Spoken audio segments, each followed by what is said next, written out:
જાતે સમાન પાવે નિજ પદરામ. જે નિજ પાવ સદા સુધર નિજનો કરો પ્રકાશ. જે ભવવિધિ ભવ દુઃખ કરે છે સત્તાના. આત્મનું ભયનું પ્રમય અદ્ભુત યાહિનથી ભવસિંધુ કયો.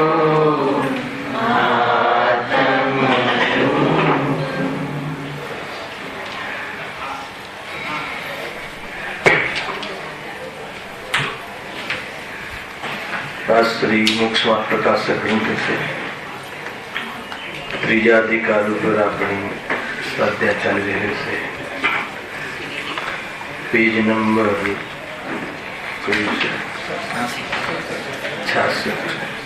66 मेन टॉपिक टू से संसार में जीवनी जी पर्यायो थाय से જે પરિસ્થિતિ થાય છે એ પરિસ્થિતિમાં દુઃખોના વર્ણનની ચર્ચા. કોઈ પરિસ્થિતિ દુઃખનું કારણ નથી. મુખ્ય દુઃખનું કારણ તો મોહ રાગ દ્વેષ છે.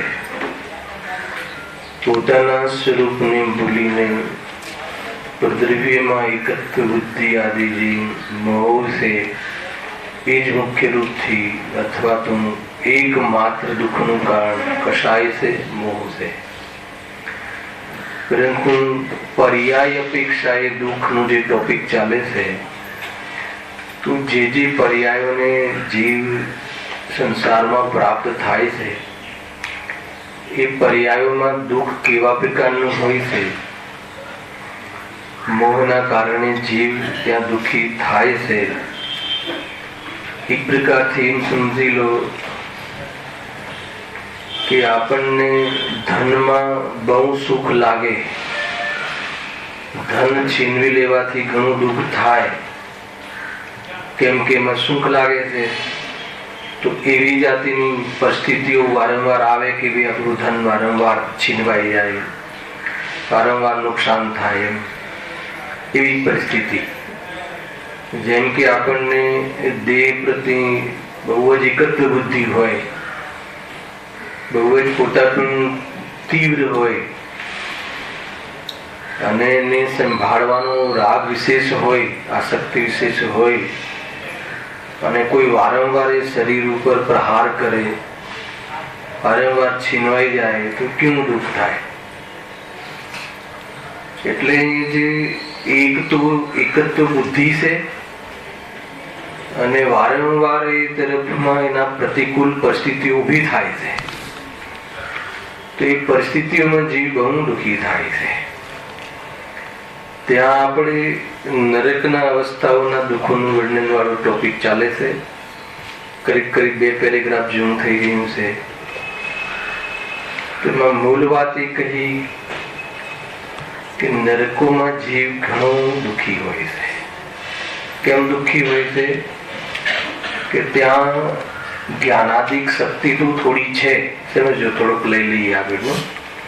જ્ઞાનાદિક શક્તિ તો થોડી છે એટલે સંઘની પંચેન્દ્રિય, અહીંયા હવે સંઘની પંચેન્દ્રિયની પર્યાયની વાત ચાલે છે ને. પર્યાય અવસ્થાઓમાં દુઃખોનું વર્ણનમાં એકેન્દ્રિયથી અસંઘની પંચેન્દ્રિયનું તો પતી ગયું. હવે સંઘની પંચેન્દ્રિય જીવો જે હોય છે એમાં સૌથી પહેલા જે એમાં નારકીઓ છે તો નારકીઓ સંઘી પંચેન્દ્રિય તો છે પણ નારકી છે એ વ્યક્તિ, જીવ, તો એને એ પરિસ્થિતિમાં કેવી પરિસ્થિતિ ઊભી થાય છે અને ત્યાં પણ એકત્વ બુદ્ધિના કારણે ઘણો દુઃખી થાય છે. એ વર્ણનમાં સૌપ્રથમ એમ કહ્યું કે જે નારકી છે તો એને જ્ઞાનની શક્તિ તો ઉઘડી છે, નથી ઉઘડી એમ નહીં. હે ને? એટલે કેટલી ઉઘડી છે કે દુઃખ દૂર કરવાનો ઉપાય કરી શકે એટલી વિચાર શક્તિ તો ઉઘડી છે, પરંતુ તીવ્ર ઈચ્છા, તીવ્ર કષાય હોવાના કારણે સાંભળી દઉં, કષાય તીવ્ર છે એટલે દુઃખ દૂર કરવાનો ઉપાય જ કરતો નથી, વિચાર જ આવતો નથી. ભૂખ એટલી છે, ભૂખની ઈચ્છા એટલી છે કે 3 લોકનું અનાજ ખાઈ આવી ને આગળ, અને પરિસ્થિતિ એવી છે કે મળે કાંઈ નથી. આવ્યું ને કંટ્રોવર્સી. નરકમાં જે ભૂખ લાગે છે તો એટલી બધી ભૂખ લાગે છે, હું ભાવાસન કરાવવા ત્યાં છઠ્ઠા કાર્ય કહ્યું કે 3 લોકોનું અનાજ ખાઈ જાય તો પણ ભૂખ તૃપ્ત ના થાય એવી ભૂખ, અને વસ્તુ એક કણ પણ ના મળે. તો એની જે વિચાર શક્તિ જે છે મુખ્ય રૂપથી લિંગ છે, ત્યાં પણ કરવા વાળા તો કામ કરી લેશે, પણ બહુ અલ્પ સંખ્યા હોય છે. મોટા ભાગે જયારે દુઃખનું વર્ણન આવે છે ત્યારે આ વાત અહીંયા આવે છે કે અતિ દુઃખી થાય છે. એનું કારણ એ છે કે એ સુખ પ્રાપ્ત કરવાનો ઉપાય કરતું નથી, વિચાર જ કરતું નથી, કેમ કે એની એ પરિસ્થિતિઓને જ પહોંચી વળવા માટે ઉપયોગ લાગેલો રહે છે મોહના કારણે. એના પછી અહીંયા મિથ્યાત્વની બહુ મુખ્ય વાત નથી કરી. ગુરુદેવશ્રીએ કહ્યું પ્રવચનમાં કે મિથ્યાત્વ કરતા કષાયોનું મુખ્ય મિથ્યાત્વ તો આવી જ જાય છે. દેહમાં એકત્વ બુદ્ધિ તો બેઝ છે દુઃખી થવાનો, એ તો એક પ્રકારથી આધાર છે કષાયોનો. પરંતુ અહીંયા ક્રોધ અને કઈ કષાય, માન કષાય મુખ્ય કહી. બીજા પેરેગ્રાફમાં ત્યાં કહ્યું કે ક્રોધ અને માનની તીવ્ર ઉદયના કારણે અને તીવ્ર પરિણામના કારણે શું કહે છે ત્યાં માત્ર લખ્યું છે એકબીજાને નિરંતર દુઃખ આપવાની પ્રવૃત્તિ નિરંતર હોય છે. નરકની જે પર્યાય અવસ્થા વિશેષ છે, નરકની પરિસ્થિતિ છે કે ત્યાં મારઝૂડ, મારપીટ, ઝઘડો, કલેશ અને એ પ્રમાણેની જ બુદ્ધિ છે. એ લખ્યું છે આગળ, એકબીજાને દુઃખી કરવાની જ બુદ્ધિ હોય છે ત્યાં. એટલે બુદ્ધિ એટલી ખરાબ હોય છે કે એકબીજાને દુઃખી કરવાનું. શાના માટે દુઃખી કરવાનું? સુખી થવા માટે. એ તો બાજુ છે જ. કોઈને દુઃખી કરીને સુખી થવાની તીવ્ર કુબુદ્ધિ નરકોમાં પડી છે. બીજાને દુઃખ આપીને, બીજાને પરેશાન કરીને, બીજાનું નુકસાન જોઈને ખુશ થવા વાળા જીવો સમજી લેવું કે નરકનું પોત બોલી રહ્યું છે. એવું આપણે અનુમાન કરી શકીએ કે ઘણા જીવો એવો હોય, કોઈને નુકસાન, પોતાને નુકસાન નફો, એમાં પોતાને કોઈ નફો થતો નથી. લખ્યું છે કે એમાં કોઈ પોતાનું કાર્ય કોઈ સિદ્ધ થતું નથી. લખ્યું જો અંદર વાંચો. વળી અન્યને દુઃખ આપવાથી તેમનું કાંઈ પણ કાર્ય સિદ્ધ થતું નથી. એવું નથી કે કોઈને તકલીફ આપીને મને કઈ લાભ થઈ જવાનો હોય, કે કોઈ ધનાદિ મળી જવાનું હોય, કે મારી ભૂખ ઘટી જવાની હોય, એવું તો કઈ છે નહીં. બસ એવી જાતિની બુદ્ધિ છે કે આને નુકસાન થાય તો મને મજા આવે. એટલે એક પ્રકારથી કહ્યું. ત્યાં એક વાત એમને કહી કે એકબીજાની સાથે મિત્રતા કરે તો દુઃખ ઘટે. જોડે વ્યંગ કહ્યું છે કે મૈત્રી ભાવ જેના હૃદયમાં જ નથી. અહીંયા પણ બહુ એવા વસે છે કે જેને બીજાને કાંઈ નુકસાન થઈ રહ્યું છે તો એને નુકસાન ના થવું જોઈએ એવો ઉપકારી ભાવ અંદરમાં આવે. ભલે કોઈ બીજાને નુકસાન દૂર કરાવી શકતો નથી, પણ એવો ઉપકારી ભાવ ન આવે ત્યાં સુધી કોઈ એકબીજાને નુકસાન પહોંચાડવાની પ્રક્રિયા થંભી જાય એમ ન બને. એ વાત અહીંયા અંતરમાં એ વાત કહી. અને મૈત્રી ભાવમાં આપણને એકબીજાને નુકસાન કમસે કમ ભાઈ આને નુકસાન ન પહોંચે એટલું ધ્યાન રાખજો. ત્યાં તો એ વાત જ નથી, મિત્રતાનું નામ છે જ નહીં ત્યાં તો. બસ કામ જ એક જ છે. એવું લખ્યું ત્યાં અંતિમમાં કે માત્ર એક લડાઈ ઝઘડા સિવાય એક સમય બી સંતતિ રોકાઈ જાય, એક સમય બી, એવી જાતિની ત્યાં પરિસ્થિતિ નથી. તમે જો કેટલી જોરદાર ત્યાં કહ્યું છે. એના પછી આ થઈ ગયેલી ચર્ચાઓ છે એટલા માટે હું આગળ વધી રહ્યો છું. ક્રોધમાનની વાત પત્યા પછી માયા અને લોભની વાત કહી હતી અંતિમ વ્યાખ્યાનમાં કે માયા લોભની કોઈ પ્રવૃત્તિ ત્યાં દેખાતી નથી. કેમ કે ત્યાં કોઈ કમાવા ધમાવાની કોઈ વ્યવહારિક પ્રવૃત્તિ નથી. પણ એનો અર્થ એમ નહીં સમજવું કે કશાય નથી. કમાવા ન જાય તો એને કમાવા વસ્તુનો લોભ નથી એમ નહીં સમજવું. એમ સીધું ઇન્ડિકેશન છે. કોઈ વ્યક્તિ નિવૃત્ત થઈ જાય, 60 વર્ષે રિટાયરમેન્ટ લઈ લે, તો એમ નહીં સમજવું કે એને નોકરીનો લોભ નથી. લોભ તો ઘણો છે, પણ ત્યાં એવી પરિસ્થિતિ નથી, ત્યાં એવી જાતિનો પ્રસંગ નથી, ઓપોર્ચ્યુનિટી નથી. ગવર્મેન્ટે કહી દીધું છે કે 60 વર્ષ પછી કામ કરવામાં નહીં દેવામાં આવે. બાકી કામ તો ઘણું કરવું છે, ઘણા રૂપિયા કમાવા છે. ખ્યાલ આવે તમને એડજસ્ટમેન્ટ. તો એ રીતે નરકોમાં એવું નથી કે ખાલી ક્રોધ અને માન કશાય જ હોય છે, પરંતુ એ દ્વેષ પ્રકૃતિ છે ને. બે ક્રોધ અને માન દ્વેષ પ્રકૃતિ છે, અને માયા અને લોભ રાગ પ્રકૃતિ છે. તો ત્યાં એવી જાતિનું કોઈ અંદરમાં પ્રવૃત્તિ નથી, એવો પ્રસંગ નથી. ત્યાં બધી ચીજો હું લઈ લઉં અને ભેગી કરી લઉં, પરંતુ ત્યાં એક કશાયો તો હોય જ છે, એટલે મહાદુખી થાય છે. લાસ્ટ લીટી લખી, વળી કદાચિત કિંચિત કોઈ પ્રયોજન પામી તેનું પણ કાર્ય બને છે. હશે કોઈ એક શબ્દમાં કહીને કોઈ એવું કાર્ય બનતું હશે, કોઈ પ્રયોજન પામીને બધું મને મળી જવું જોઈએ, આ તે લોભ છે ને એ રીતે. આમ તો જોવા જઈએ તો હું 3 લોકનું અનાજ ખાઈ લઉં તો મેળવી લઉં, એમાં ક્યાંય ને ક્યાંય લોભ ગર્ભિત છે કે નહીં? તો એ પ્રમાણે લોભ કશાય તો છે જ, પરંતુ પ્રવૃત્તિ દેખાતી નથી. એને ખાવા માટે કમાવાની પ્રવૃત્તિ નથી દેખાતી, પણ ખાવાનો અને એને પદાર્થ મેળવવાનો લોભ તો છે, પણ લોભનો કોઈ પ્રયાસ નથી દેખાતો. ત્યાં તો ખાવા માટે બીજાને મારીને ખાઈ લેવું એવી જાતિની હિંસક પ્રવૃત્તિ જ દેખાય છે. ખ્યાલ આવે? ભૂખ એટલી છે કે આને હું ખાઈ જાઉં, ગળી જાઉં, મારી દઉં, એ રીતનું જ. ત્યાં એક તમે વિચાર કરો કે બસ નિરંતર ધારા, નિરંતર વેર ભાવ, ક્રોધ, કશાય જીવને લોકમાં કશાયનું નામ દઈએ ને, લોકમાં એટલે જૈનિઝમમાં જે નથી આવી વ્યક્તિને જો કશાયનું કહીએ ને તો ક્રોધ જ કશાય લાગે છે. અને તમે જોઈ લેજો, જયારે કોઈ બી જીવ બહારમાં નહીં, હવે એમને કશાય નથી રહી, અગર એમ કોમેન્ટ્સ કરે તો એનો આધાર શું હોય છે કે હવે એમને એટલો ક્રોધ નથી. હે ને? ભલે બધી રાગ જબરજસ્ત વધી ગયો હોય, એને કશાય જણાતી જ નથી. તમે જોઈ લેજો લોકમાં. ચંદ્રકાંત ભાઈ, કોઈ બી તમે કોમેન્ટ્સ કરો ઘરની અંદર કે નહીં એ હવે બરાબર થઈ ગયા છે, મારો દીકરો બરાબર થઈ ગયો છે, તો તમે હવે નહીં, હવે બહુ ગુસ્સો નથી કરતા. ગુસ્સો નથી કરતા એ એમ સમજી લીધું કે એને કશાય મટી ગઈ. એટલે મારે બતાવવું છે કે ક્રોધને કશાય દુઃખનું કારણ તો સહજ જ ખ્યાલમાં આવે છે.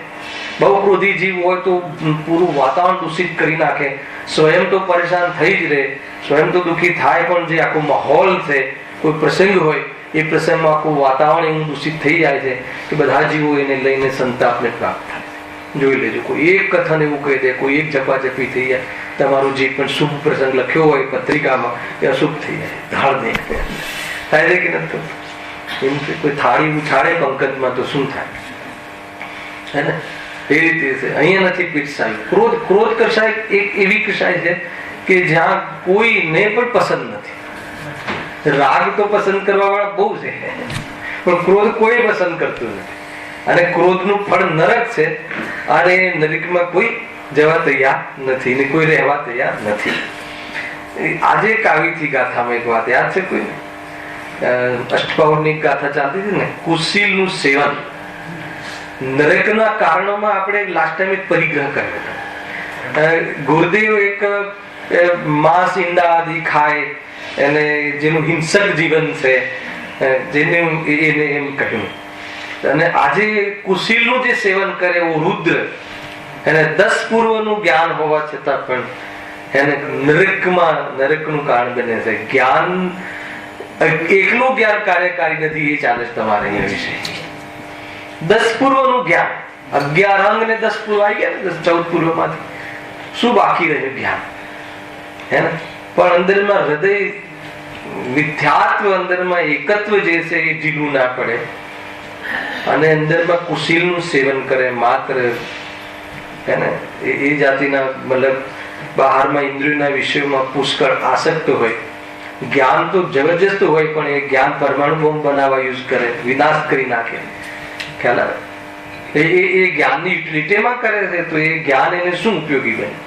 ઘણા લોકો હોય છે ને, જ્ઞાન તો જોરદાર હોય છે, તમે આપણી તો બુદ્ધિ કામ ના કરે એવી જાતિની એનામાં ટેલેન્ટો હોય છે. એ ટેલેન્ટ મિસયુઝ કરે છે સર્વ દુનિયાનો વિનાશ કરવા. આતંકવાદી જુઓ કેવી વાત, માર જોડે જ ગમે, કારણ કઈ ના હોય, દ્વેષ કસાય ચાલે છે એને. એક મોહમ્મદ પૈગંબરનું ચિત્ર કાર્ટૂન શું દોર્યું, એ 10 આખા પત્રકારોને ધાડ ઉડાવી દીધા. વિચાર તો કરો, એ કેટલી મતલબ કે એને ગમે જ છે હિંસા. હિંસાથી શાંતિ મેળવવા માંગે છે, અને ધર્મનું નામ પાછું. આ બધા નરકના પરિણામ છે. જીવ મરીને નરકમાં જાય, ત્યાં મારવું ને માર ખાવો, એ જો તારો ધંધો હોય, અને એ બી સુખ માટે. કામ તો કોઈ બી કરે, એ સમજી લો સુખ માટે. પૂછજો એને જઈને, ઇન્ટરવ્યુ લો, કેમ કર્યું? એમને શાંતિ મળે છે. કોઈને મારીને શાંતિ મળે છે એવી સોચ વાળા જીવો હોય છે. એ નરકના બીજડા પડ્યા છે એના ભાવોમાં. અને આજે તો બહુ જોરદાર કેટલું બી જ્ઞાન હોય, જ્ઞાન તો જો એ શ્રદ્ધાની રીતે ન પરિણમ્યું ને તો એ શાસ્ત્રનું જ્ઞાન પણ ભવ હેતુમાં નિમિત્ત બને છે. ભાઈ જીતુભાઈ, હા ખ્યાલ આવે? હા, એ 9 લખવું જોઈએ, કેમ કે મિથ્યા દ્રષ્ટિ છે ને. મને બી વિકલ્પ આવ્યો હતો, પણ હવે અષ્ટપાવરમાં લખ્યું છે બહુ છે. કેમ કે એ રુદ્ર છે ને, રુદ્ર એ મિથ્યા દ્રષ્ટિ છે. રુદ્ર તદ્ભવ મોક્ષ આવે, એ ભવે પણ મોક્ષ જાય છે, પણ કોઈ રુદ્ર ખ્યાલ આવે કે એ રુદ્રની બી બહુ ખતરનાક કહાની છે. ખ્યાલ આવે કે નહીં? કોઈ મતલબ કે કોઈ હારિકા આદિનો કોઈ વિકલ્પ આવી જાય અને એને કોઈ મુનિરાજના નિમિત્તથી ભ્રષ્ટ થઈ જાય કોઈ, અને બાળક રહે, એમાં રુદ્ર પેદા થાય. ત્યાં સુધી એને નરક, બધા નરક જવા જાય છે, પણ એ પણ મોક્ષે જશે એમ લખ્યું આગળ, આત્મદર્શન કરીને. અને એ જ ભાવે પાછા એ મુનિરાજ ને, એ તો મુનિરાજ તો સમ્યદર્શન પાછું લઈ અને કામ કરીને મોક્ષે જતા રહે, તો રુદ્ર થઈ જાય છે એમના નિમિત્તથી. ડેન્જર છે રુદ્રનું કેરેક્ટર. જયારે સલાકા પુરુષોની ચર્ચા આવશે ત્યારે એમાં વિશેષ વાત કરીશું. અને એ રુદ્રનું જો જ્ઞાન તો જો 9 પૂર્વનું જ્ઞાન, 11 અંગ ને 9 પૂર્વ, 12 અંગ છે. દ્વાદશાંગ જીનવાણી, શુદ્ધ જ્ઞાનની પરિપૂર્ણતા. એમાં 11 અંગમાં તો શું ના આવ્યું, અને પાછા 12મા અંગના જે 14 પૂર્વ ભેદ છે એમાં પાછા કરોડો અરબો શ્લોક. એમાં 9 પૂર્વનું તો જ્ઞાન છે. મિથ્યા દ્રષ્ટિનું ઉઘાડ થાય, શુદ્ધ જ્ઞાનનું વિશેષ તો અહીંયા સુધી થાય છે. સમ્યક દ્રષ્ટિનું થાય તો દ્વાદશાંગ રૂપ થાય છે, અને ન થાય તો ન થાય. આચાર્ય કુંદકુંદીઓને 1 અંગનું પણ જ્ઞાન નહોતું, પૂરેપૂરા 1 અંગનું જ્ઞાન નહોતું એમ. પણ ભાવલિંગી સંત નમોલો એ શબ્દ સાંભળો. શ્રેણીઓમાં કહેવાય છે કે શ્રેણીમાં શુદ્ધ જ્ઞાનની પરિપૂર્ણતા થઈ ગયા છે. હું આમાં લખ્યું ધવલામાં, જોઈ લેજો, આ જાણકારીનો વિષય છે. પણ મૂળ અહીંયા એમ કહ્યું કે જ્ઞાન જાણે ગમે એટલું, જાણકારી તમારી સમ્યક હોય એનાથી કોઈ સંબંધ નથી. આપણે આ ચર્ચાઓ કરીએ છીએ તો મારી પાસે, તમારી પાસે સમ્યક જાણકારી છે. જે જ્ઞાન સમ્યક છે, જે શાસ્ત્ર એનું એ સંબંધી જ્ઞાન આપણું, એ સમ્યક જાણકારી તો છે, પણ આપણું જે પરિણમન છે એને એક કુશીલનું સેવન હોય. ખ્યાલ આવે? કુશીલનું સેવન મુખ્ય કહ્યું ત્યાં. એને કોઈ માતા બહેનો પર પસ્ત્રી ગમન આદિ જેના પરિણામ રહેતા હોય તો કહે છે કે એ તને ત્યાં પછી એના ફળ પણ છે. એને સ્ત્રીની મતલબ કે નારકીઓ એ રીતની પૂતળીઓ બનતી હોય છે ગરમ ગરમ, અને ત્યાં પ્રમાણેનું સંપર્ક સંસર્ગ કરાવવામાં આવે છે. એ બધું છે બહુ ડિટેલિંગ. તો તમે વાંચજો. શું કામ વાંચવાનું? એમાં એ અનંત દુઃખ સંસારનો જાણીને એનો ત્યાગ કરવાની પ્રેરણા મળે છે, અને અનંત સુખનું સ્વરૂપ સમજીને પ્રાપ્ત કરવાનો, પુરુષાર્થ કરવાનો અંદરમાં પ્રેરણા મળે છે. મૂળ વાત એ છે ભાઈ, આ જે પરિસ્થિતિઓ છે ને, એ પરિસ્થિતિઓનું આપણને જ્ઞાન થાય ને તો વેરાગ આવી જાય. અને મતલબ આ નરકમાં આવી પરિસ્થિતિ છે, આપણી સાથે આવી પરિસ્થિતિ થઈ હતી અને એ પ્રમાણે આવી થઈ શકે છે, તો એ પરિસ્થિતિ અને એમાં દેહમાં એકત્ર બુદ્ધિ, તો આવા દુઃખ અનંત મેં વેઠ્યા છે, ભોગવ્યા છે, તો એને લઈને સમજમાં આવે છે કે નહીં, તો વૈરાગ્ય આવે. વૈરાગ્ય આવે એટલે વિરક્ત થવાનો ભાવ આવે, અને આનાથી ભિન્ન ભગવાન આત્માનું નું જ્ઞાન કરે તો વિતરાગતા પ્રગટ થાય છે. બહુ સરસ માર્ગ છે. આ બે વાત બરાબર ધ્યાનમાં રાખવી. કુશીલનું સેવન, માની લો કે એવું જરૂરી નથી કે બહારમાં કોઈ પ્રવૃત્તિ રૂપ હોય. અત્યારે આ તો માનસિક રોગો છે આ બધા. આજે કોઈ બહારમાં પ્રવૃત્તિ સુધી પહોંચે કે ના પહોંચે સવાલ જ નથી. તમારી પાસે ઇન્ટરનેટ છે, બહારની બધી બહુ બધી ચીજો છે, એના પરથી અત્યારે તો એટલી બધી ચેનલો કે એટલી બધી સાઇટો ખુલે છે કે એનો લોડ થઈ જાય. એની એડવર્ટાઇઝો જ એવી હોય છે કે એની જે કુશીલને ભડકાવે, અને એને લઈને જેના પરિણામો એના ત્યાં એ તરફના લીન થાય છે કુશીલમાં, તો કહે છે કે એમાં માનસ એવું બનેલું રહે છે, તો એમાં નરકનો બંધ પડે છે. એટલે બહુ ડેન્જર છે આ નેટ. તો ખરેખર જો સદુપયોગ તો છે, પણ જો એને દુરુપયોગ કરવાનો જો એ નિમિત્ત બની ગયું ને તો એ જીવ બરબાદ થઈ શકે.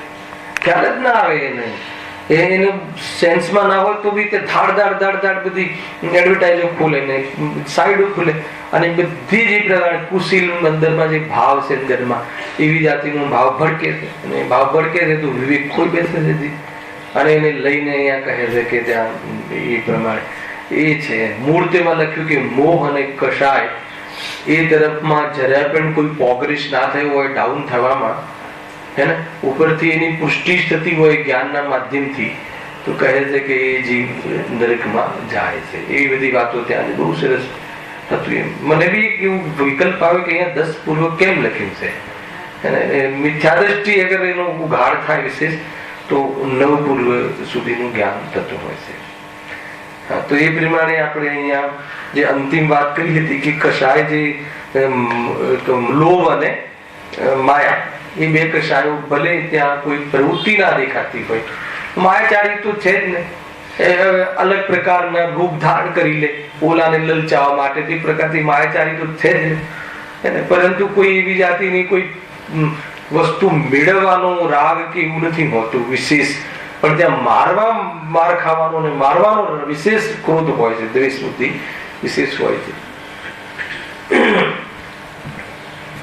જેટલા બી આજે બધા મોટા કેસ, મોટી મોટી હિંસાઓ થાય છે ને, બલ્કમાં જે હિંસાના તાંડવ થાય છે ને, એમાં કોકનું ભેજું કામ કરતું હોય છે. તમે જોઈ લેજો, આ ભેજું શું છે? જ્ઞાન જોરદાર વિશેષ હોય છે, પણ એ બાજુ એ ઉપયોગ કરે છે, અને લાખો કરોડો લોકો, કરોડો જીવ મરી જાય. અને મનુષ્ય મરી જાય તો આપણને દેખાય છે, પણ જે વાયુકાય જે બધા એકેન્દ્રિય જીવો, નાના આત્મા રામ, એને જે ભાવિ ભગવાન જેમાં પૂર્ણ ચૈતન્ય શક્તિથી ત્યાં રહે છે, અને તીવ્ર શરીરની એકત્વ બુદ્ધિ વાળા જીવો છે, તો એ શરીરને છેદન ભેદન નો જે પ્રસંગ ઉભો કરીએ છીએ આ ખોટી બુદ્ધિના માધ્યમથી, તો જીવ કેવો પરેશાન થતો હશે.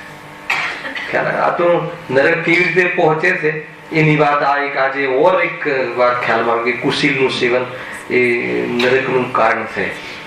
કાલે લીધું હતું ને કે તે દિવસે કે પરિગ્રહ, અતિ આરંભ અને પરિગ્રહ, તીવ્ર આરંભ ને પરિગ્રહ. તીવ્ર અને આરંભ ને પરિગ્રહમાં આચાર્ય દેવે એક કન્સેપ્ટ બતાવ્યો કે જીવને અતિન્દ્રિય સુખ તરફનો પ્રેમ જ નથી, એટલે એને પછી જ્યાં દુઃખ તીવ્ર મળે એવી જાતિના સ્થળોમાં, એવી જાતિના સ્થાનોમાં પહોંચી જાય છે, એટલા માટે ત્યાં જાય છે. અને બાકી હિંસક જીવન જેનું છે, તીવ્ર મારઝૂડ અને ભોજન આદિનું, પ્રવૃત્તિ આદિનું, તો એ જીવ ત્યાં જન્મે છે. હવે આગળ તેઓમાં હાસ્ય અને રતિ કશાય છે, એ જ સેમ ચાલે છે, પણ બાહ્ય નિમિત્ત ન હોવાથી તે પ્રગટ થતા નથી. હર્ષ અને રતિભાવ, ત્યાં હર્ષ નો તો કોઈ પ્રસંગ જ નથી, ખ્યાલ? પરંતુ હાસ્ય કશાય, હાસ્ય એટલે હર્ષ કશાય તો છે. અને હું તો કહું છું કે કોઈ પોતાને આને મારે મારવો છે ને એને માર ખાય તો અંદરમાં હર્ષ તો થતો જ હશે. એ રીતે તમે એને લઈ શકો છો, પણ કોઈ વિશેષ પ્રસંગ, કોઈ હર્ષના પ્રસંગો જે આપણને અહીંયા મનુષ્ય જીવનમાં જોવા મળે છે એવી જાતિના કોઈ ત્યાં હોતા નથી. કોઈ પંચકલ્યાણકો થતા હોય છે જ્યારે મનુષ્ય લોકમાં કે કેવલી સમુદ્ગાર થતો હોય છે, ત્યારે એમના આત્માના પ્રદેશો એ અંતર્મુરત કાળ માટે બધે પહોંચતા હોય છે. એવા સમયમાં થોડું અવધિ જ્ઞાનથી જોડાવાથી ત્યાં વિદ્વાન નિર્વાણ પામે એવી જાતિનું કદાચિત ત્યાં એક લખ્યું છે, હર્ષ તો સમજવું પડે છે. બોધાને ખ્યાલ ને કેવલી સમુદ્ગત ખ્યાલ છે કે નહીં? મતલબ કે એમને કોઈ અર્યંત એવા હોય છે કે એમનું આયુષ્ય ઓછું હોય અને જે અઘાતી કર્મ રહ્યા ને તો બાકીના 3 કર્મનું સ્થિતિ ઘણી હોય. હવે તો આ સભામાં સ્થિતિનો ભાગમાં પ્રોબ્લેમ નથી કે આયુ કર્મની સ્થિતિ ઓછી છે. માન લો કે 80 વર્ષની છે, સમજો એક્ઝામ્પલ, અને નામ કર્મ અને ગોત્ર કર્મ ને એ બધી સ્થિતિ 100 વર્ષની છે અથવા 1000 વર્ષની, વધારે વર્ષની છે. હવે આયુ સમાપ્ત થઈ ગયા પછી બાકીના કર્મોની સ્થિતિ રહે કેવી રીતે બને? તો એમાં એમને સમુદ્ગત નામની પ્રક્રિયા થાય છે કે આત્માના પ્રદેશો આયુષ્ય સમાપ્ત થવાના ક્ષણોમાં જે મૂળ શરીરમાં રહીને તમામ 3 લોકમાં ફેલાઈ જાય છે. તો નરકમાં આવી ગયું ને 3 લોકમાં, તો ત્યાં પણ એમના ફેલાય છે. તો ત્યાં નારકીઓને એની ખબર પડે છે, કેટલી આમ વીજળીના ઝબકારા જેવું. એટલા સમયમાં જે પેલી સ્થિતિ વધારે હોય ને એ ઓછી થઈ જાય છે. કર્મની શેકો ખરીને ઓછી એટલે આયુ સમાન થઈ જાય છે. પછી એક સાથે ઘાતી કર્મ એક સાથે અઘાતી કર્મ એક સાથે ખરીને સિદ્ધમાં જાય છે. ત્યારે એ વખતે કોઈને એમ થતું હશે, હર્ષાદી થતું હશે, સામાન્ય લીધું છે. જો પણ અહીંયા મૂળ એમને અહીંયા દુઃખનું પેટર્ન લેવું છે ને. અહીંયા હર્ષ થતો હોય તો બતાવવું નથી એવું ભાવ. આપણે એને પેલા કે સ્થાપના શું કરવી છે? અહીંયા દુઃખની વાત બતાવી. તો હાસ્ય અને રતિ એ રાગ પ્રકૃતિ છે, રાગની પ્રકૃતિઓ છે, અને બાકીની જે બધી છે દ્વેષની પ્રકૃતિ છે. જો આગળ લખ્યું છે, કદાચિત ત્યાં લખ્યું છે, જો કદાચિત કિંચિત કોઈ કારણવશાત પ્રગટ થાય છે, એમાં લઈ લેવું. આમને સંકેત કર્યો કે ત્યાં કોઈ વિશેષ પ્રવૃત્તિ દેખાતી નથી એટલે કોઈ એનું વર્ણન ન કર્યું પંડિતજી કે હર્ષનું વળી કયું હશે, કિંચિત પણ બતાવો 2-4 પ્રસંગો. તો એક પ્રસંગ ગુરુદેવ એમના પ્રવચનમાં બતાવ્યું છે, મને વાંચવામાં આવ્યું એટલે હું તમને કહું. એમને ખ્યાલ એમને પકડવામાં કે હશે આવું એક કોઈ કારણ લઈ લો. પંડિતજીએ તો સંકેત કરીને છોડી દીધું કે હશે, પણ ત્યાં રાગની મુખ્યતા નથી, ત્યાં દ્વેષની મુખ્યતા છે.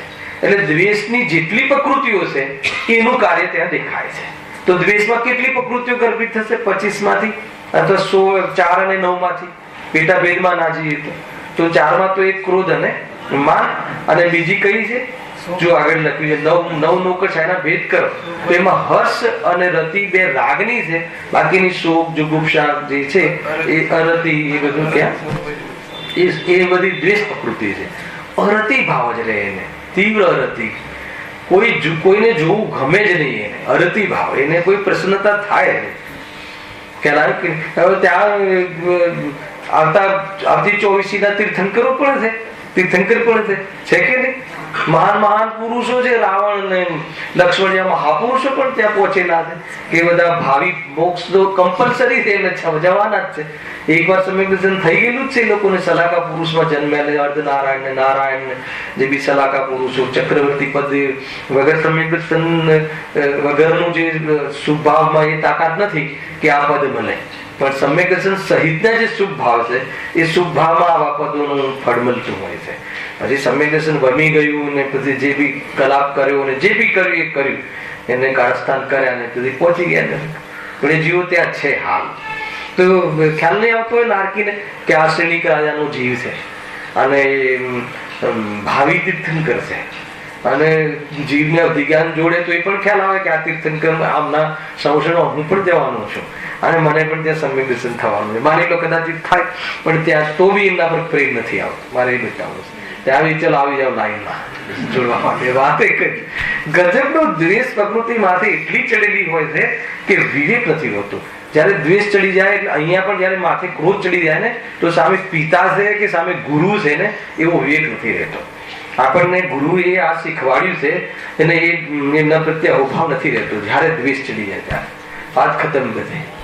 ખ્યાલ આવે કે થયું ને? મતલબ ગુરુદેવ શ્રી જે સ્થાનક માંથી જયારે અહીંયા પધાર્યા, મતલબ આ ધર્મ અંગીકાર કર્યો, તો ત્યાં એમને એ ધર્મ જયારે છોડવાનો ભાવ આવ્યો, જાહેર કર્યો કે ભાઈ આ તો ધર્મ જ નથી એવું જાહેર કર્યું અને હું દિગંબર ધર્મ અંગીકાર કરવાની વાત આવી. તો હવે ત્યાં બી ગુરુનું સ્ટેજ તો હતું જ ને, લોકોને પ્રેમ હતો.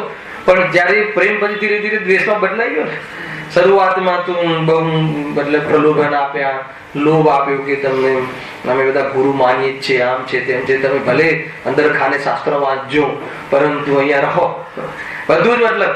પછી એમને જયારે નિષેધ કર્યો કે નહીં એ કેવી રીતે બને, તો પછી આવી ગયા બધા જાત ઉપર, આવી ગયા કે ના આવી ગયા, પછી ધમકી બી મળી કે ના મળી. તો એ ગુરુ જે જેટલો બી ઉકાર રહ્યો એ ક્યાં ગયો?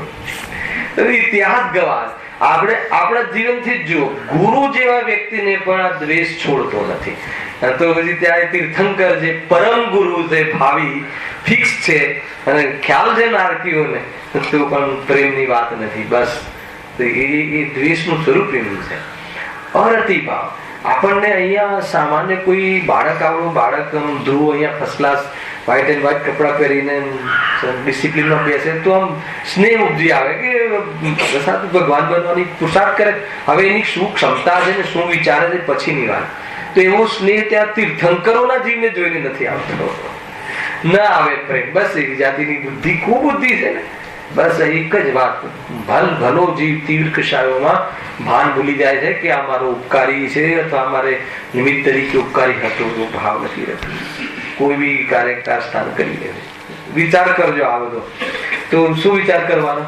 એટલા માટે આ જે ભાવ મળ્યો છે, જે અને અનંત સુખના સ્વરૂપની વિરાધના કરી જેને, અને આ સુખ સ્વભાવી વિદ્વાન આત્માની વિરાધના કરી જેને, એને અનંત દુઃખ, આવું તીવ્ર દુઃખનો પ્રસંગ નિરંતર બન્યા રહે. હું પ્રસંગ કહું છું, નિરંતર દુઃખી છે એ વાત હાલ નથી કહેતો. એવો પ્રસંગ બન્યો રહે અને એવો પરિસ્થિતિ બની રહે. એ પરિસ્થિતિ દુઃખનું કારણ નથી. ત્યાં એ પરિસ્થિતિમાં પોતાને ભૂલે તો દુઃખી થાય, ત્યાં જો પોતાને યાદ કરી લે તો ત્યાં પણ દુઃખનું પ્રસંગ નથી. બહુ મોટી વાત છે, જબરજસ્ત છે. બાકી આ નરકોની જે આ પરિસ્થિતિ સાંભળીને આપણને વર્તમાનમાં જે થોડી ઘણી પ્રતિકૂળતાઓ આવે છે ને અહીંયા, તો એ પ્રતિકૂળતાઓમાં આપણને હતાશ ન થવું જોઈએ. એ પણ આમાં એક પ્રેરણા છે. આપણને થોડી ઘણી પ્રતિકૂળતાઓ વેપારની, કૌટુંબિક આવતી મને દરેકને આવે છે, પણ એવી જાતિની પ્રતિકૂળતાઓ નથી કે જે નરકમાં છે. તો એમ સમજીને એ પ્રતિકૂળતાઓને ઇગ્નોર કરી અને આત્મકલ્યાણથી વંચિત ના રહેવું, એ સૌથી મોટામાં મોટો અહીંયાનો ઉપદેશ છે. હવે થોડુંક મહલી જઈએ, બહારમાં થોડો વિયોગ થઈ ગયો ધનાદિનો, કે કોઈ 4 જણ પૂછે નહીં કે આ ના કરે તો એમ થઈ ગયું. ત્યાં તો પૂછવાની તો વાત જ નથી, ત્યાં ખ્યાલ સાંભળવાની વાત જ નથી. કહ્યું તું ને, જેવો ઉપવાસ, જેમ હાલ યુવાવસ્થા, હાલ મતલબ નિંદરમાંથી ઉઠ્યો હોય કોઈ યુવાન, એવી રીતે ત્યાં જન્મ માંડ સેટ થાય એમાં મારો મારો મારો કેમ મારો છે, કોઈ સાંભળવાની વાત જ નહીં. કે અહીંયા એ વાત જ નથી. બસ એક જ, કોઈ સિફારિશ નથી ચાલતી. ગુરુદેવ એમ કહે છે ત્યાં કોઈ પણ જાતની, ભાઈ મેં તને આપ કર્યું હતું ને, આપણા જે અહીંયા જે ઊંધા કામ કર્યા હોય ને એ રીતે ગજબ છે. છઠાડામાં કહે છે, ગુરુદેવશ્રી કહે છે કે આ જીવ નરકમાં અસંખ્ય વર્ષ રહે, અંતર્મુહૂર્ત બહાર આવે. સાંભળવું એટલું મને સવારે વિચાર આવે કે ક્યાંથી લખે છે, કેવી રીતે, એમ કે બહાર આવે છે. બહાર એટલે બીજી ગતિમાં આવે, મનુષ્યમાં આવી જાય માન લો, કોઈ બી ગતિમાં આવે, માન લો આવે છે જ્યાં એના ભાવ પરિણામ પ્રમાણે, અને પાછો અંતર્મુહૂર્તમાં અસંખ્ય વર્ષ માટે નરકમાં ચાલી જાય. મારે એ બતાવવું છે, આમાં એક મને લોજિક બતાવવું છે. સાંભળજો કે નેક્સ્ટ ભાવનું આયુષ્ય વર્તમાનમાં બંધ થાય છે, બરાબર છે? આપણે લીધું હતું. હવે નરકમાંથી જીવ મનુષ્યમાં આવ્યો, એ મનુષ્ય પછી ક્યાં જશે? એ ભાવમાં બંધાશે. તો મને બતાવો, મને વિચાર આવ્યો કે અંતર્મુહૂર્ત રહ્યો ખાલી, એમાં એવું એને શું વિચાર્યું, એવું શું ભાવ કર્યો કે પાછો અસંખ્ય નરકમાં ગયો? ખ્યાલ આવે કે નહીં? એક વિચારવા જેવું છે કે જીવ કેવા ભાવ કરી શકે છે. તો વળી પાછો અસંખ્ય વર્ષ માટે નરકમાં જતો રહે છે. તો બસ કમાલ છે એની સોચની. તો ત્યાં પછી છેલ્લે એક લીટી લખે છે કે આ જીવમાં એટલી તાકાત છે. જો દ્રષ્ટિ પ્રધાન જીવ જે હોય ને, દ્રષ્ટિવંતોને દ્રષ્ટિ, દ્રવ્ય ભાવ પર દ્રષ્ટિ બહુ જાય છે. નરક વાત કરી નરકની, અને પછી લખ્યું ગુરુદેવશ્રી કહ્યું ત્યાં કે ચેતનમાં, ચેતનામાં, આત્મામાં તાકાત જોરદાર છે. કે કેમ કે જો અંતર્મુહૂર્તમાં જો અવળું કામ કરે અંતર્મુહૂર્તમાં તો 7મી નરકે જાય, અને અંતર્મુહૂર્તમાં સવળું કામ કરે તો મોક્ષે જાય. ત્યાં એમને તાકાત ના ભૂલ્યા. મતલબ એ વ્યક્તિનું મને એક પકડમાં આવે છે કે ક્યારે બી વાત કોઈ બી ચાલતી હોય પણ ચેતનની શક્તિને નથી ભૂલતા. એટલે આપણે એ વિચાર કરવો જોઈએ કે આપણે આપણી શક્તિ ના ભૂલવી. મારી ચેતન શક્તિનો જો અંતર્મુહૂર્ત અવળો ઉપયોગ કરું તો હું 7મી નરકનો સ્વામી બનું, અને મારી ચેતન શક્તિનો સવળો ઉપયોગ કરું તો અંતર્મુહૂર્તમાં મોક્ષે જવા વાળા જીવો અનેક થઈ ગયા. હે ને? પૂર્વમાં કઈ હોય અને અંતર્મુહૂર્ત કાળમાં તો સમ્યક દર્શન, અણુવ્રત, મહાવ્રત, મુનિ દશા, શ્રેણી, અર્યન દશા અને સિદ્ધ દશા. લાગે કે જેકપોટ લાગી ગયું, જાણે લાગે ને કે જોરદાર. બહુ મોટી વાત છે કે નહીં રાજેશભાઈ? અંતર્મુહૂર્તમાં સિદ્ધ અવસ્થાનો તમને ભાવાસન થાય તો ખ્યાલ આવે કે ક્યાં એના પહેલા ક્યાં અને પછી ક્યાં. જીવમાં તાકાત છે, જીવના પરિણામમાં તાકાત છે, જીવના ભેદ જ્ઞાનમાં તાકાત છે, જીવની શ્રદ્ધામાં તાકાત છે, ચેતન શક્તિમાં બહુ જોરદાર. એ વાત અહીંયા કહી. જો કદાચિત કિંચિત કોઈ કારણવશાત પ્રગટ થાય છે, બરાબર? આગળ અરતિ, શોક, ભય અને જુગુપ્સા, બાકીના 3 વેદ એ આગળ કે છે નપુંસકતા. તો બાહ્ય કારણો ત્યાં સદા હોય છે, નિરંતર શોક, કેમ કે મરણ નિરંતર એટલે શોક નિરંતર, મારવાનો ભાવ નિરંતર એટલે અરતિ નિરંતર. અને કેવી પ્રકારના ચિત્ર વિચિત્ર આકારો પ્રગટ કરે એટલે ગ્લાની નિરંતર, જુગુપ્સા ગ્લાની ભાવ. ત્યાં કેવી જાતિના મતલબ કે રૂપ ધારણ કરે, કેવી જાતિની લોહી અને પરુની નદીઓ રૂપ પરિણમી જાય. જીવ સ્વયં ત્યાં લોહી બોઈ કશું હોતું નથી, કેમ કે વૈક્રિક શરીર હોય છે. વૈક્રિક શરીરમાં લોહી બોઈ કશું ના હોય, પરંતુ એ સ્વયં એ લોહી ને પરુના શરીર રૂપ એ રીતે એવા ભ્રમ પેદા થઈ જાય સામેવાળા જીવને, ડરી જાય એવી જાતિના આકાર પ્રકારો ગ્રહણ કરે. વૈક્રિક શરીર છે ને એટલે એવી જાતિનો આકાર કરી નાખે. એ ત્રીજો તીવ્રપણે પ્રગટ હોય છે. આ જીવની ઓઠી કહ્યું છે. જીવના મોહનીય કર્મના ઉદય પહેલા જ્ઞાનાવર્ણીય. જો આ પર્યાયમાં જ્ઞાનાવર્ણીય કર્મનો શું રોલ બતાવ્યો કે શક્તિનું ગાઢ તો હોય છે પણ એને મોહનું એટલું તીવ્ર નિમિત્ત મળે છે કે વિચાર કરવાનો એની પાસે ફુરસત નથી, ઉપાય નથી કરતો. પછી મોહનીયમાં આવી જાતની કસાયો હોય છે તો આ કસાયોમાં શું કરે છે? કસાયોમાં મારા કાપી કરે, તીવ્ર કસાયો છે, મારઝૂડ જ કરે છે. જો હવે વેદનો પણ ઉદય હોય છે. 3 પ્રકારના વેદમાં માત્ર એક નપુંસક વેદ તેનામાં હોય છે, અને નારકી જેટલા પણ છે એ બધા જન્મથી નપુંસક હોય છે. એમાં કોઈ સ્ત્રી ત્યાં તો હોતી જ નથી ને પુરુષ નથી હોતા, એ નપુંસક જ હોય છે. જે દેવગતિ હોય છે, દેવગતિમાં 2 વેદ હોય, 2 લિંગ હોય છે, સ્ત્રીલિંગ અને પુરુષ લિંગ. ત્યાં નપુંસક લિંગ નથી હોતી, સમજજો. અને તિર્યંચમાં અને મનુષ્યમાં 3 લિંગ હોય છે, ખ્યાલ. અને નારકમાં માત્ર નપુંસક લિંગ હોય છે. આ દ્રવ્ય વેદની વાત છે. અને ભાવ વેદ તો નપુંસકો હોય તો બી 3 વેદના ભાવ હોઈ શકે. અહીંયા પુરુષ વેદ હોય, દ્રવ્ય વેદ પુરુષ હોય, પરંતુ સ્ત્રીને ભોગવવાનો ભાવ, પુરુષને પુરુષ સાથે રમવાનો ભાવ, પુરુષને નપુંસક સાથે રમવાનો ભાવ, એ ભાવ એ 3 આવી શકે. એવી જાતિના પરિણામો જીવ ખોટા પરિણામ કરી અને જીવ નરકનો બંધ કરે એમ સમજવું. હવે ઈચ્છા ઘણી હોય. 3 પ્રકારના વેદમાં માત્ર એક નપુંસક વેદ તેનામાં હોય. હવે ઈચ્છા ઘણી હોય છે. શાની ઈચ્છા? સ્ત્રી અને પુરુષ સાથે રમવાની તીવ્ર ઈચ્છા હોય છે. પરંતુ આગળ શું લખે છે? પણ ત્યાં સ્ત્રી પુરુષથી રમવાનું નિમિત્ત ન હોવાથી તેઓ મહાદુખી થાય. અચ્છા, નિમિત્ત હોય તો સુખી થઈ જાય? સ્ત્રી પુરુષ મળી જાય તો સુખી થઈ જાય? એ ન મળવાનું દુઃખ જુદું, અને મળી જાય તો બી સુખ ના થાય એ વાત પાછી જુદી. બરાબર ખ્યાલ આવે કે નહીં? આ તો મળી જાય તો એને સામાન્ય રાહત રહે ને, મળી ગયાનું સુખ લાગે ને એ સુખ પણ ત્યાં નથી. પણ કોઈને મળી બી જાય છે, આપણને સ્ત્રીનું પરિણામ આવે તો આપણું લગ્ન થયું તો એનાથી કોઈ સુખી થઈ જતું હોય જીવ, એમ છે નહીં. સુખી તો શાનાથી થાય?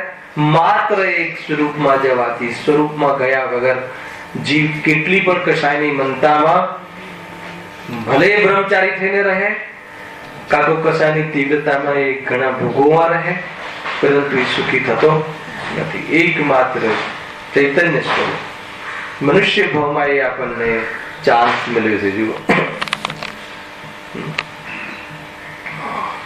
વેદની વાત આવી ને,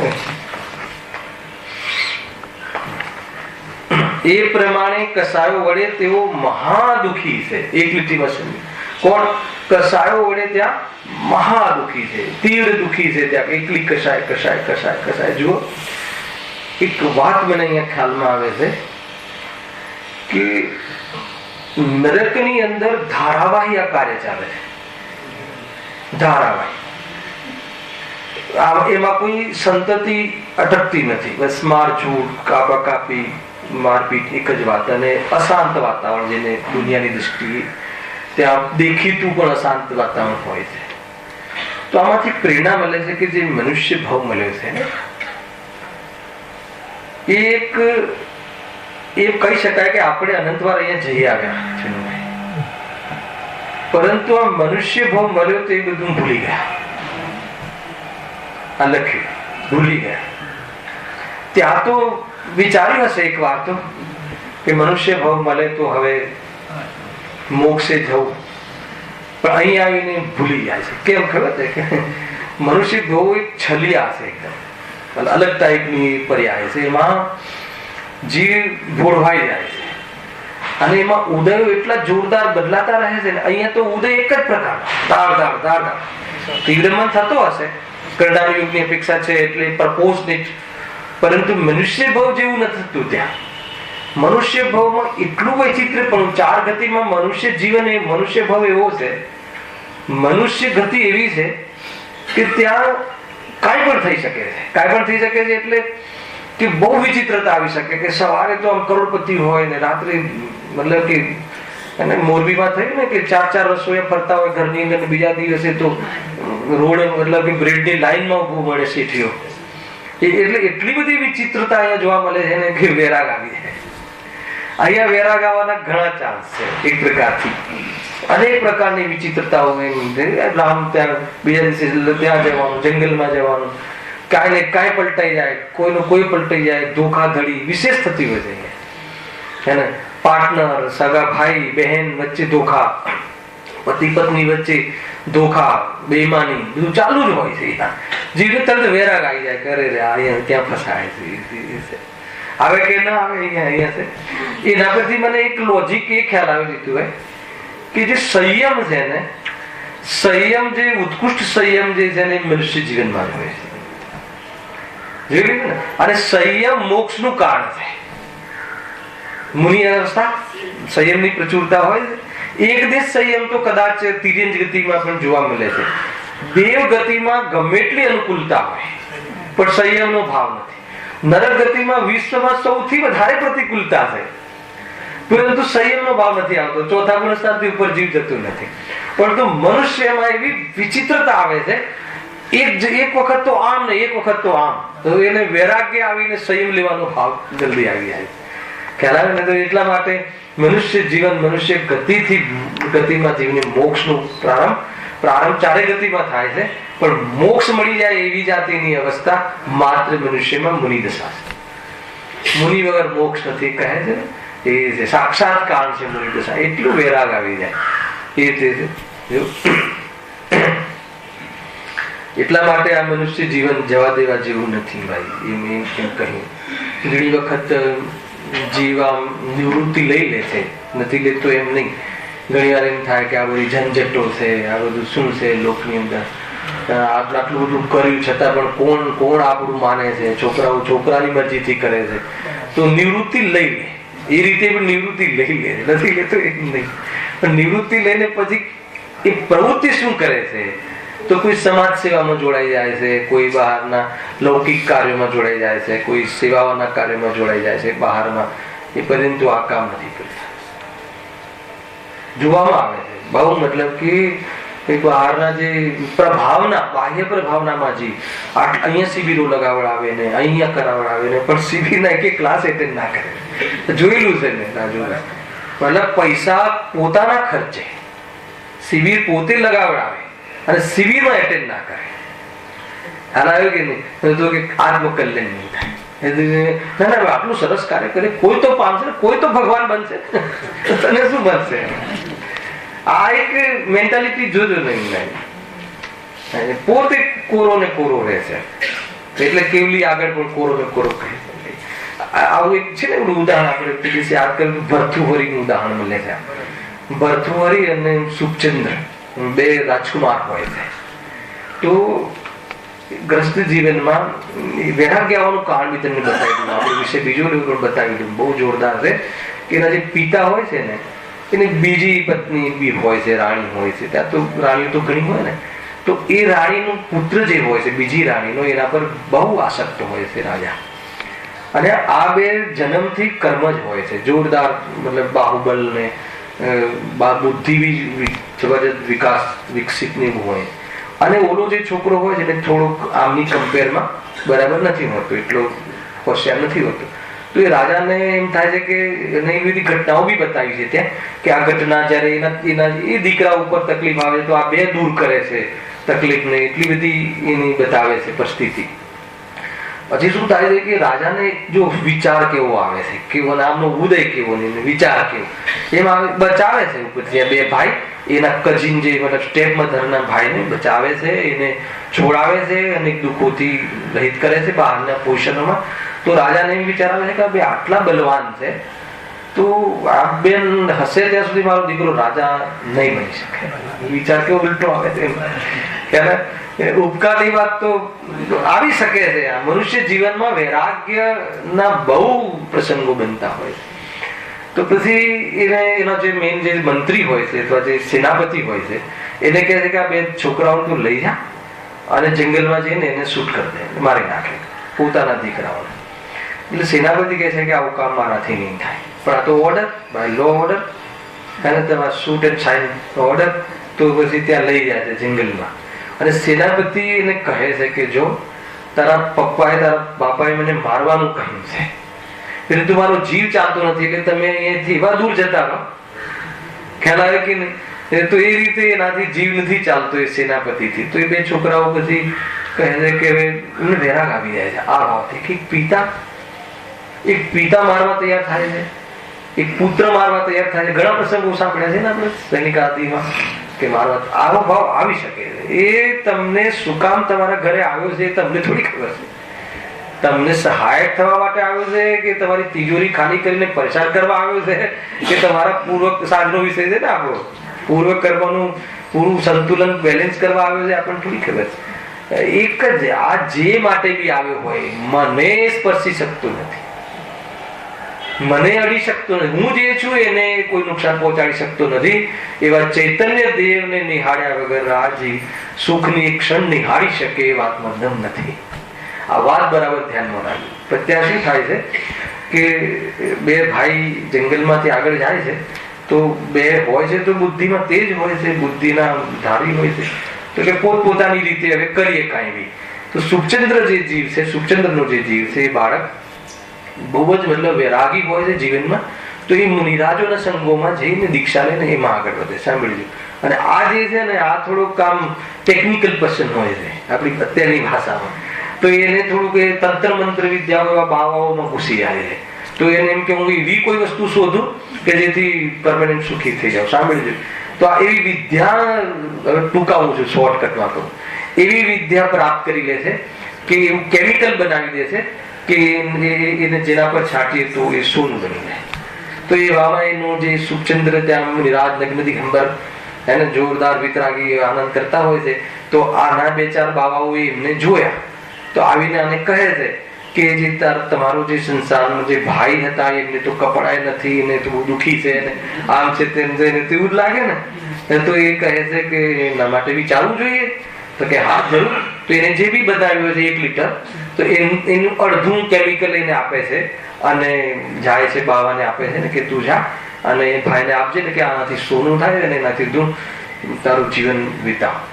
હવે મુનિરાજને તો એ ધૂળ લાગે, ગુરુદેવના શબ્દમાં તો ધૂળ છે તો એની કોઈ કદર કરતા નથી, એને ઢોળી દે છે અન્ય જગ્યાએ કે જ્યાં એ કામમાં ના કે મારા કામનું નથી આથી. ખ્યાલ તો ફરીથી આવીને કહે છે તું ઓર પાછું કે એમને તો બુદ્ધિ બી ખરાબ થઈ ગઈ છે, તો હોસ્પિટલમાં દાખલ કરાવવા પડે એ રીતે. તો એ તો બી ભાઈ છે ને, ભાઈ પ્રત્યેનો સ્નેહ છે ને, તો બાકીનું કેમિકલ લઈને પોતે જાય છે. ખ્યાલ આવે? તો એ શું કહે છે ખ્યાલ આવે? સુખચંદ્ર કહે છે કે એ ભર્તૃહરિ, આપણે જે વૈરાગ આવ્યું ને ઘરનો ત્યાગનો નિર્ણય કર્યો એ આના માટે નતો કર્યો. ખ્યાલ આવે? તો પછી ત્યાં એને શું કે આ તો બહુ કિંમતી ચીજ છે ને, આમ છે ને તેમ છે ને, તો એક પગની ધૂળની રજ, એક રજ આમ કરીને પર્વત પર નાખે છે, આખો પર્વત સોનાનો થઈ જાય. તો ભર્તૃહરિને એને વિચાર એમ થાય છે કે ખ્યાલ આવે? કુલ મળીને શાના માટે ઉદાહરણ લીધું મેં કે વ્યર્થમાં સમય ગમાવીએ છીએ. નિવૃત્તિ બંને લીધી, એકે મોક્ષ માર્ગની સાધના કરી અને એકે બહારમાં ધન કેવી રીતે મળે એની સાધના કરી, હે ને? હવે આપ બેમાં આપણે ક્યાં ફિટ થઈએ છીએ નિવૃત્તિ લઈને, એ વિચારવા માટે મેં આ ઉદાહરણ મૂક્યું. ખ્યાલ આવે? આપણે નિવૃત્ત થઈને પણ હવે છોકરાઓને એવું નોલેજ આપીએ, આપણો અનુભવ 60 વર્ષનો નહીં થાય એ અનુભવ આપીએ કે જેથી કરીને એની સંસ્થાઓ કે જે વેપારના જે કેન્દ્રો એક વધારતું જાય, કે જેથી પત્રિકામાં 10-12 નામ ફર્મના નામ આવે દુનિયામાં. એમ કહેવાય કે આમ નામ છે ભવ્ય એક્સપોર્ટ, ભવ્ય ઇન્ડસ્ટ્રી, ભવ્ય ના ભવ્ય ફાઇનાન્સ, આ તે શું પત્રિકામાં જોયું જોઈને શું આનંદ આવતો હશે. ખ્યાલ આવે કે ત્યારે તો એવું 10 નામ લખે તો બીજી આફતો ઘણી આવી જાય. ખ્યાલ આવે કે નહીં? આ બધું છે ભાઈ. એટલે બહુ ખરેખર મારે કુલ મળીને એ બતાવવું છે કે મનુષ્ય ભાવ જે મળ્યું છે ને એ જેના માટે મળ્યું છે, ગવાવા જેવું નથી. એટલે આપણને એમ લાગે છે કે બહારના વ્યવહારો નિભાવીને નામ કમાઈ લેવું, પણ કોણ પ્રફુલ્લભાઈ? ક્યાં ખોટું છે? આ તો બહુ રેગ્યુલર હતા, એક બી પ્રસંગ ના ચૂકે, પહેલા જ હોય એટલે ત્યાં છેલ્લા હોય. ખ્યાલ આવે કે નહીં? અહીંયા ત્યાં પહેલો હોય, અહીંયા છેલ્લો હોય જ નહીં. છેલ્લો શું પહોંચે જ નહીં. અને અહીંયા ના હોય તો અવસર બી ના હોય. બહુ બધી વાત વિચારવા જેવી છે. અને દુનિયા શું કહે છે એ નહીં, ભગવાન શું કહે છે. ભગવાન શું કહે? ભગવાન કહે છે કે તું ગાયક છે, તું પ્રભુ છે. તને આ બહારમાં એ પ્રભુને, પરમાત્માપણાને પ્રાપ્ત કરવાની ક્ષમતા છે, એનો ઉપયોગ કરવા માટે તને આ પર્યાય મળી છે. તું એને બહારમાં વેડફી નહીં નાખ. રંજ માત્ર દીકરો શું કરે છે જોવાની ફુરસદ ના હોવી જોઈએ. શું કરે છે આપણને ખબર છે, આપણે કર્યું છે. શું કરે જો જાણી શું કરવું છે? ખ્યાલ કે શું કરશે, શું કરે છે, આગળ શું કરશે, એના માટે આપણે શું કરવું જોઈએ. પણ તારે તારા માટે જે અનંતકાળ રહેવાનું છે એના માટે શું કરવું જોઈએ, એકવાર પ્લાન તો કર. સમજ આવે છે? આ રીતે એટલા માટે આ બધી પર્યાયોની ચર્ચા કરી છે. જો આગળ વાંચ્યું છું. હવે વેદનીય કર્મ, આ અહીંયા સુધી ઘાતી કર્મ, નરકની પર્યાયમાં ઘાતી કર્મના ઉદયમાં જીવ કેવી રીતે પરિણામ કરીને દુઃખી થાય છે એની વાત આવી. હવે એને બાર પરિસ્થિતિઓ કેવી ઊભી થાય છે, બીજા કર્મો શું શું એને ગિફ્ટ આપે છે. દરેક કર્મ ગિફ્ટ આપે છે, કેમ કે સંબંધ કર્યો છે એટલે ગિફ્ટ તો મળે જ ને. સંબંધ ના કર્યો તો ગિફ્ટ ના મળે, હે ને? તો આપણે રિટર્ન ગિફ્ટ આપી દેવી જોઈએ. હવે એ પ્રથા નીકળી છે, ખ્યાલ આવે કે નહીં? કર્મ ગિફ્ટ આપે તો આપણે રિટર્ન ગિફ્ટ ના આપવી જોઈએ. જો વેદનીયમાં એક અસાતાનો જ તેમને ઉદય હોવાથી ત્યાં અનેક વેદનાના નિમિત્ત મળ્યા જ કરે છે. ખ્યાલ? અસાતા મુખ્ય રૂપથી સાતા વેદનીયનો સામાન્ય કેસે આગળ જે આપણે કહ્યું ને હમણાં સમુદ્રાદિમાં, અસાતાનો જ ઉદય. અસાતાનો ઉદય કોને કહે છે કે પ્રતિકૂળતા પ્રતિકૂળતા પ્રતિકૂળતા પ્રતિકૂળતા વેદનામાં અનુકૂળ બને એવી પોઝિશનો બને. તીવ્ર વેદનામાં જીવને દુઃખી થવામાં અનુકૂળ પરિસ્થિતિઓ બનવી, એનું નામ છે અસાતા વેદની કર્મનો ઉદય. આટલો ખ્યાલ આવે એમ? જો ત્યાં અનેક વેદનાના નિમિત્ત મળ્યા જ કરે છે.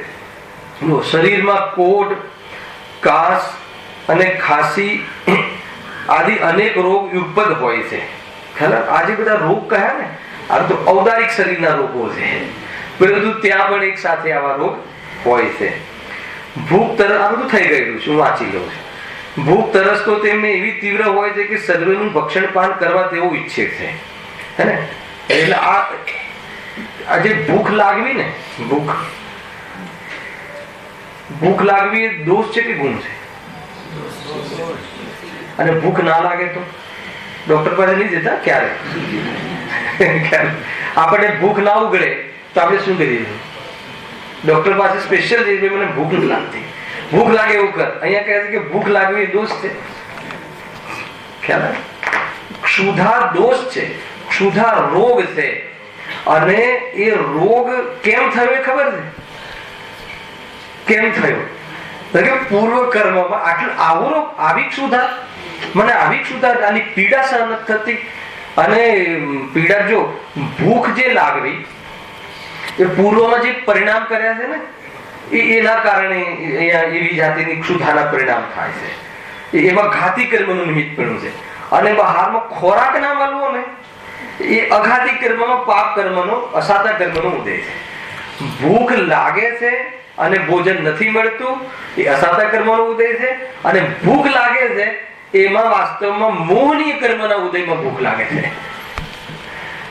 આ ખ્યાલ આવે કે? અને જે ભૂખ લાગવા પાછળનું આટલી ભૂખ કેમ થઈ, આની આવી ક્વોલિટી કેમ બની, કારણ આટલી ક્ષુધા કોનું પરિણામ છે? ક્ષુધા કોનો રોગ છે? તો આપણે શરીરનું કહીએ. પણ મને ભૂખ લાગી, હે ને? ઠંડી કોનો ધર્મ છે? પૂદગલનો. પણ મને ઠંડી લાગી એ કોનો ધર્મ છે? અધર્મ. મને ઠંડી લાગી ને એ જીવનું પરિણામ છે. અને ઠંડુ થવું, ઠંડી પ્રગટ થવી એ તો પૂદગલનો ધર્મ છે. અને મને ઠંડી લાગે છે એ જીવનો મોહનો ઉદય છે. ખ્યાલ? અને ત્યાં એને લઈને દુઃખી થાય છે. અને ઠંડીનો ઉપાય ન મળે, ઠંડી લાગે, મને લાગીને એનો ઉપાય ના મળે ઠંડી રોકવાનો, એ કયા કર્મનો ઉદય છે? અસાધા કર્મનો ઉદય છે. અને એને સાચો ઉપાય ના મળે, સાચો ઉપાય ના કરે, એમાં કયા કર્મનો ઉદય છે? તીવ્ર મોહનો ઉદય છે, મોહની કર્મનો ઉદય. સાચો ઉપાય એટલે શું? ઠંડી કોને લાગે છે?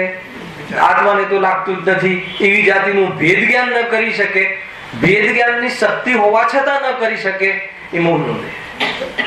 શું વાત કરો છો? ઠંડી લાગતી હોય ને ક્યાં ભેદ કરે?